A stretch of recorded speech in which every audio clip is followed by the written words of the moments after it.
saat Allah menurunkan Al-Quran di bulan Ramadan, kalimatnya bukan nazzala tapi anzala, dan bentuk pasifnya unzila. Alaikanya nggak ada di sini. Itulah detilnya bahasa Al-Quran. Detil sekali. Kalau bukan firman Allah nggak bisa begini. Apa yang dimaksud di ayat ini? Yang dimaksud di ayat ini bukan turunnya Al-Quran kepada Nabi Muhammad langsung, tapi turunnya Al-Quran dalam tahap yang pertama, dari Lauh Mahfud ke Baitul Izzah. Turun sekaligus. Jadi ada dua periode turunnya Al-Quran. Pertama turun dari Lauh Mahfud yang paling tinggi ke Baitul Izzah, langit dunia. Yang kedua dari situ baru turun secara bertahap kepada Nabi Muhammad SAW. Saat bicara turun secara bertahap, ayatnya mengatakan nazala. Saat bicara turun dari Lauh Mahfud, dahsyat peristiwanya, turun ke Baitul Izzah 30 juz, kalimatnya menggunakan unzila. Ini kalau bukan dari Allah, mustahil begini kalimatnya. Di Allah yang katakan ada peristiwa besar terjadi di bulan Ramadan, tapi nggak disebutkan tanggalnya. Kalau yang turun pada Nabi ketahuan tanggalnya 17 Ramadan, hari Jumat. Selesai. Turun. Sudah semua orang sepakat. Ya, Nabi terima, kan ketahuan tanggal berapa Nabi di Gua Hira. Dalam peristiwa tahanusnya, kapan beliau naik, ketahuan turun pada Nabi ya. Tapi yang ini Allah hanya sebutkan Ramadan saja. Ramadan.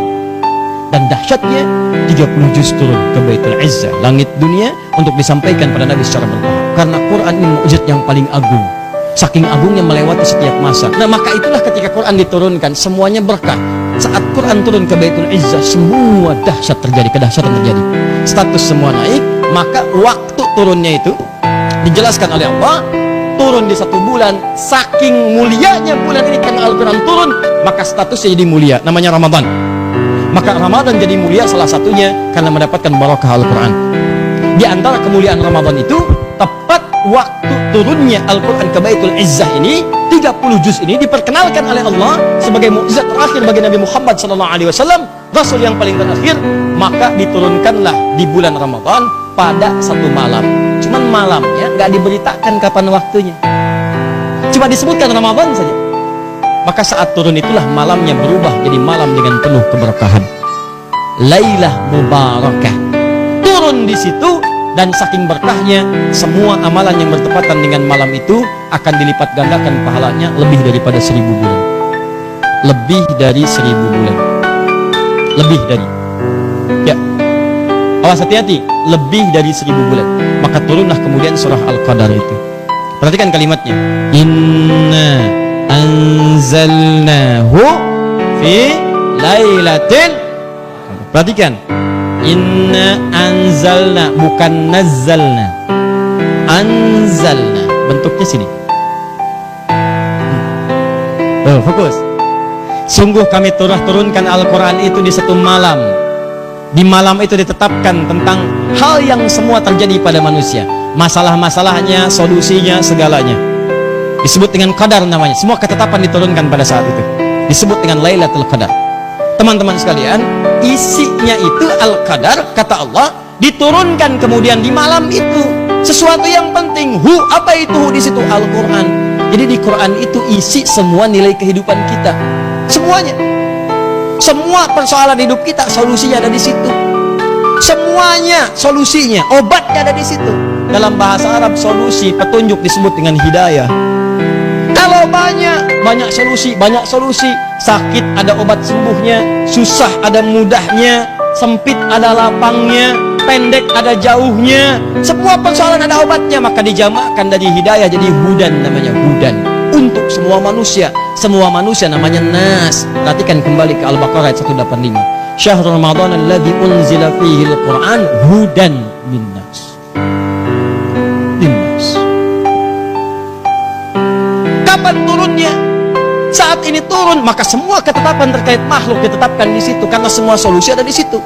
Semua ketetapan untuk makhluk disebut dengan qadar. Inna anzalnahu fi lailatil. Allahu Akbar. Dan kalimat yang menggunakan lailah, bukan lail.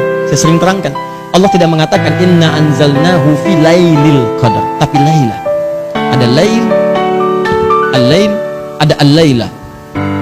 Lailah ada tak di ujungnya. Ingat, kalau tidak ada taknya hanya menunjukkan waktu saja. Dari mulai ba'da isya sampai menjelang fajar. Semua waktu ba'da isya sampai menjelang fajar disebut dengan lail, namanya malam. Makanya tahajud disebut dengan kata lail waktunya. Qiyamul lail. Turun Quran surah 17 ayat ke-79. Wa minal laili fatahajjat bi. Dari sebagian malam silahkan ambil, gak usah semua malamnya. Sebagian pakai istirahat, sebagiannya lagi bangun. Di al-lail menunjukkan waktunya dari ba'da isya menjelang ke subuh. Al-lail, lail jamaknya layali, sifatnya lili, lela, leli, lala. Ibu leli, ibu malam-malam. Lail. Kalau pakai tak di ujungnya lailah, tak ini menunjuk pada sifat. Sifat kalau terkait dengan waktu menunjukkan waktu ini istimewa. Jadi kalau sudah pakai tak ini menunjukkan di malam itu ada yang istimewa, tidak biasa malamnya. Inna, perhatikan begitu detailnya diksi Al-Quran. Inna anzalnahu fi, bukan lail tapi lailah, lailatul qadar. Kata Allah di malam itu ada yang istimewa. Di saat Quran diturunkan ke Baitul Izzah, semua solusi untuk manusia ada di waktu itu, muncul di satu malam. Malamnya ada di Ramadan, tapi rahasianya nggak disebutkan di malam yang mana, karena kalimatnya umum, Ramadan. Jelas? Tapi yang Anda tahu, kalau Anda dapatkan malam itu, wa ma adraka ma lailatul qadar, lailatul qadri khairum min. Allah tidak katakan setara dengan 1000, tapi Allah katakan khair min, lebih baik dari 1000 bulan.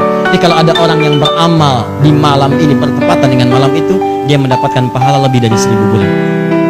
1000 bulan saja kalau dikonversi ya sekitar 83 sampai 85 tahun. Insya Allah.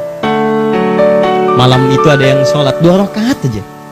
Begitu tiba di malam itu sholat Allahu Akbar, maka sholatnya senilai dengan 1000 bulan. 83 tahun sholat tanpa henti. Kalau mau coba silahkan aja. Allahu Akbar, Allahu Akbar, Allahu Akbar. 83 tahun. Itu pun kalau hidup. Baca Quran 83 tahun. Kalau bertepatan dengan malam itu, subhanallah. Allahu Akbar, indah. Luar biasa. Antum baru mulai baca aja. Alif Lam Mim. Dituliskan 83 tahun. Alif Lam Mim tanpa